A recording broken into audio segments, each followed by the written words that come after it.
يا نفس إن لم تظفري لا تجزعي.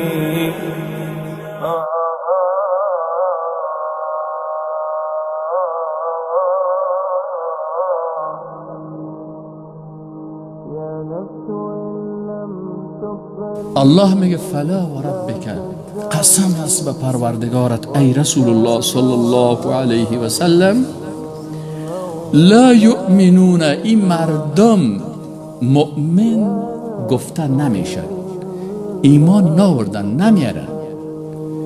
تا چه وقت؟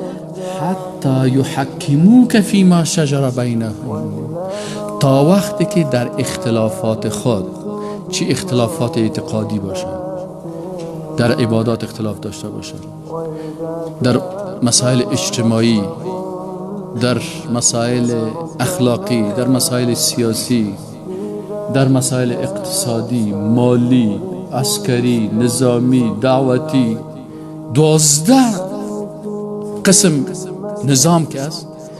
الله میگه تا وقتی اینا ایمان نمی آورند که وقتی در این مسائل اختلاف کردن، تو را حکم قرار ندن، تو را داور قرار ندن. ما اختلاف داریم، اختلاف خدا چه قسم حل کنیم؟ بین رجوع میکنیم به کتاب الله و سنت رسول الله.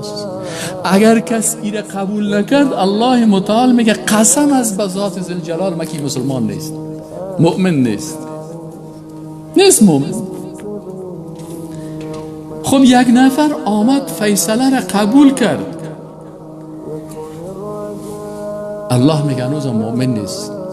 3 شرط است، شرط اولیش است. خیلی شرط دومیش است یا الله میگه ثم لا یجدوا فی انفسهم حرجا مما قضیت، باز دلتنگ نباشه از فیصله الله و رسول. بعضی کساس میگه فیصله را قبول کردم، خب مجبور بودم، دلم نبود دیگه. الله میگه مسلمان نیستی که وقت فیصله الله را قبول نکردی. ثم لا یجدوا فی انفسهم، باز نیافند در دلهای خود حرج، دلتنگی، مما قضیت، از آن چیزی که تو فیصله کردی ای رسول الله صلی الله علیه و سلم. با بسیار قلب راحت بگه بله من قبول دارم، هیچ دلم تنگ نیست، دلم بسیار خوش است. خوب امی کارم کرد، فیصله رو قبول کرد، دلتنگی هم نبود، مسلمان است، مؤمن است. الله میگه نه، یک شرط دیگه هم داره، و یسلموا 100% آمنا و سلم. از این خاطر وقتی که آیت قرآن خوانده میشه و حدیث صحیح رسول الله صلی الله علیه و سلم خوانده میشه، در اینجا دیگه و ما کان لمؤمن ولا مؤمنة اذا قضى الله و رسوله امرا ان یکون لهم الخیرة من امرهم، باز اختیار دیگه نیست دیگه، میگه آمنا و سلمنا، تسلیم شدید. اینی رو میگن شرط کلمه طیبه که انقیاد و چی است؟ تسلیمی است که هیچ حکمی از احکام کتاب الله و سنت رسول الله صلی الله علیه و سلم رد، اگر کس رد میکنه باز در چیش ضرر میرسه؟ به کلمه. چقدر سخت است، چقدر مشکل است. بعضی کسایی که عقیده رو نمیفهمه بهش میگه آیت قرآن تو میگه نه ولی ما تو میگم،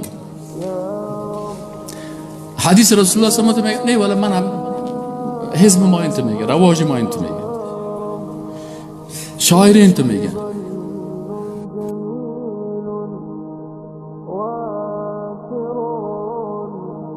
قدمته